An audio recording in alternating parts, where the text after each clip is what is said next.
आप देख रहे हैं आवाज एंटरप्रेन्योर सीएनबीसी आवाज पर। एडम न्यूमन और मिगेल मैकेल्वी की लीडिंग कोवर्किंग कंपनी वीवर्क ने भारतीय बाजार में कदम रख दिया है। वीवर्क ने इस ज्योग्राफिकल एक्सपेंशन के लिए office space developer embassy group के साथ हाथ मिलाया है। $21 बिलियन की वैल्यूएशन वाली कंपनी वीवर्क के लिए भारत कितना बड़ा मार्केट है और इनके यहाँ पर एक्सपेंशन प्लान्स का क्या इरादा है, इसी पर निधि राय ने बात की वीवर्क इंडिया के जग्गी मारवा से।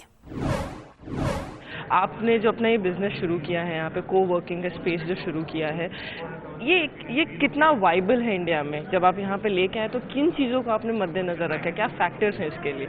बेसिकली वीवर्क उनके लिए जो क्रिएटर्स हैं, जो इंट्यूटिव काम करते हैं, जो बेसिकली एंटरप्रेन्योर स्पिरिट को पुश करता है। और ये समय ठीक है because made in India and all of this thing is taking such a big thing in India right now कि ये पूरा एक प्लेटफॉर्म बनेगा इंडिया में जिसमें छोटे बिजनेसमैन, छोटे एंटरप्रेन्योर्स को एक अम्ब्रेला मिलेगी, एक अपॉर्चुनिटी मिलेगी जहाँ से वो अपनी बिजनेस और अपनी लाइफ बेहतर बना सके। मैं आपसे जानना चाहूँगा, आपने अपने बैंगलोर में अपनी फैसिलिटी शुरू की है, उसकी खासियत कुछ बताइए, मैं क्या क्या खास है वहाँ पे? सो बैंगलोर की फर्स्ट फैसिलिटी हमारी WeWork's first facility in Bangalore is called WeWork Galaxy, Residency Road में है, ये CBD में है एंड 2300 डेस्क हैं हमारे पास। हमने फर्स्ट फेज खोला है अभी एंड फर्स्ट फेज की जो the kind of response we have got is amazing. We have almost 70% सोल्ड and because Bangalore is a startup, it supports a lot of large startup community, and more importantly we are taking this business model across the country thanks to the WeWork's large global presence. We will be in Mumbai on 1st September and we'll also be in Gurgaon before the year end. Charges कैसे लेते हैं आप? Charges का क्या? तो हमारे WeWork में 3 concepts हैं। एक जिनके पास विजन है कि उनके पास एक बिजनेस है और उनको लेकिन अकेले काम नहीं करना है, किसी और के साथ काम करना है, उनके लिए एक प्राइवेट डेस्क होता है। एक और तरह का ऑफिस है जिसमें एक हॉट डेस्किंग वैरायटी है और एक है dedicated desking. Hot desking is the cheapest variety where people can काम कर सकते हैं। आपको फ्री वाईफाई है, कॉफ़ी फ्री है, शाम को बियर मिलती फ्री है, मोर इम्पोर्टेंटली आप कोलैबोरेशन कर सकते हैं सबके साथ। And second is the dedicated desk, जो आपको पता है कि आप ये ऑफिस में रोज़ ये डेस्क आपका है। And third is the private office, जो आपको प्राइवेट ऑफिस चाहिए, आपको अपनी प्राइवेसी चाहिए। So, 3 ये वैरायटी होती है। प्लस वीवर्क का ऐप है विच इज़ जो बहुत नेटवर्किंग के लिए कामदायक है। एंड वो app is basically a platform where people collaborate and talk to each other on that platform. आप बॉस्टन में हो, न्यूयॉर्क में हो, शिकागो में हो, शंघाई में हो, आप बैंगलोर में हो, मुंबई में हो, आप सब पूरी दुनिया के साथ क्रिएटर्स के साथ बात कर सकते हैं उसमें। आप एम्बेसी ग्रुप के साथ काम कर रहे हैं, सो क्या उनका जो इन्वेंट्री है, जो उनके कमर्शियल स्पेसेस, आप उनको भी इस्तेमाल कर रहे हैं? So it's WeWork India is an embassy entity and even the entire brand is brought into India by WeWork, but Embassy gives them the solidarity in terms of bringing the brand to India, growing the brand in India, because Embassy is a very large player in the office side and as a developer. But हम खाली सिर्फ embassy की buildings नहीं इस्तेमाल करते, दूसरी buildings भी use करते हैं। जैसे बॉम्बे में पहली जो सेंटर है वो एम्बेसी की बिल्डिंग नहीं है, वो इनाम प्रॉपर्टीज़ की बिल्डिंग है, इनाम से हम बिल्डिंग ली है। तो it's a beautiful mix of large corporate house, global brand and a local partner. और अब MSMEs के लिए एक गुड न्यूज। इस हफ्ते सिडबी ने लॉन्च किया है सर्टिफाइड क्रेडिट काउंसलर्स प्रोग्राम। इसके तहत बिजनेस में आने वाली सभी क्रेडिट रिलेटेड दिक्कतों को सुलझाया जाएगा। 4th MSME सेंसस में यह साबित हुआ है कि सिर्फ 7% SMEs फंड जुटाने और उनके सही इस्तेमाल में सफल होते हैं और 70% कारोबार फेल होने की वजह यही है कि फाइनेंस का गलत इस्तेमाल हुआ है। इस गैप को कम करने के लिए सिडबी अपने नए प्रोग्राम के तहत कारोबारियों के क्रेडिट से जुड़े प्रॉब्लम्स को हल करेगा। इस पूरे प्रोग्राम का फायदा आप कैसे उठा सकते हैं, इसी पर अब बात करते हैं। और हमारे साथ आज हैं सिडबी के deputy managing director Ajay Kumar Kapoor. Ajay, स्वागत है आपका। मुझे बताइए, ये जो क्रेडिट काउंसलर्स का सर्टिफिकेशन प्रोग्राम है, ये कॉन्सेप्ट कहां से आया, ये जरूर हमें समझाइए, और साथ ही एमएसएमई सेक्टर को ये किस तरह से मदद करेगा।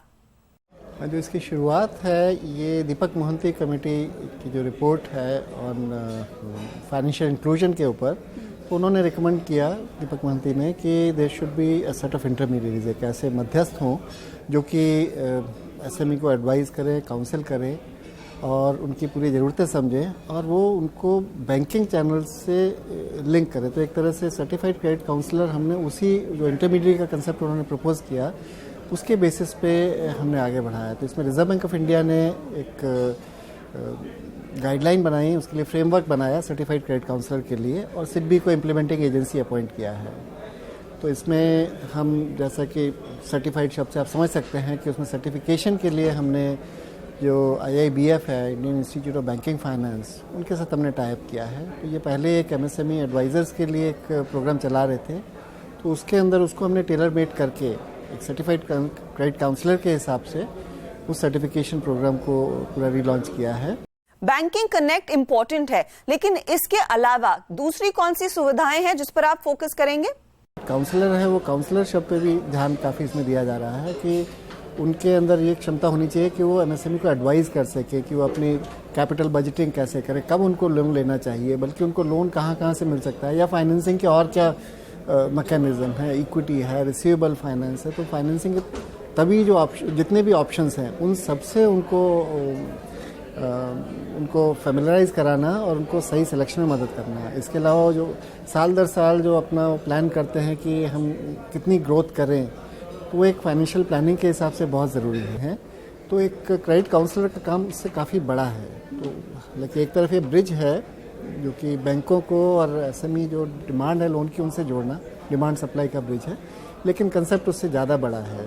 तो हम ये एक्सपेक्ट कर रहे हैं कि जो इनका रिलेशनशिप है वो एक दीर्घकालीन, लंबी अवधि का होगा। जहाँ तक हमारी योजनाएं इनसे शामिल करने का है, तो ये क्रेडिट काउंसलर प्रोग्राम हम जो हमारा पोर्टल बनाया है हमने, उद्यमी मित्रा।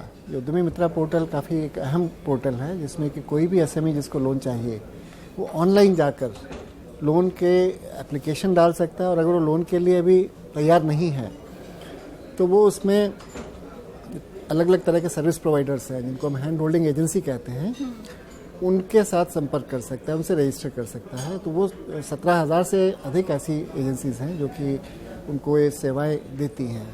तो ये क्रेडिट सर्टिफाइड क्रेडिट काउंसलर भी उन्हीं में से एक जुड़ जाएगा। आपने क्या कुछ खास सेक्टर्स चुने हैं जहां पर ज्यादा ध्यान दिया जाएगा? जी, हमारा इसमें कोई सेक्टर स्पेसिफिक नहीं है, बल्कि इसमें मैन्युफैक्चरिंग और सर्विसेज दोनों इसमें आ सकते हैं। तो इसमें सेक्टर फोकस हमारा नहीं है, नहीं जियोग्राफी फोकस है, लेकिन हमें अपेक्षा ये करते हैं कि जहाँ क्लस्टर्स ज़्यादा हैं, जहाँ पर जो हम कहते हैं डेंसिटी जो है SME की काफ़ी ज़्यादा है, उन जगह पर क्रेडिट काउंसलर को अपना बिजनेस, अपना पैर जमाने में ज़्यादा आसानी मिलेगी।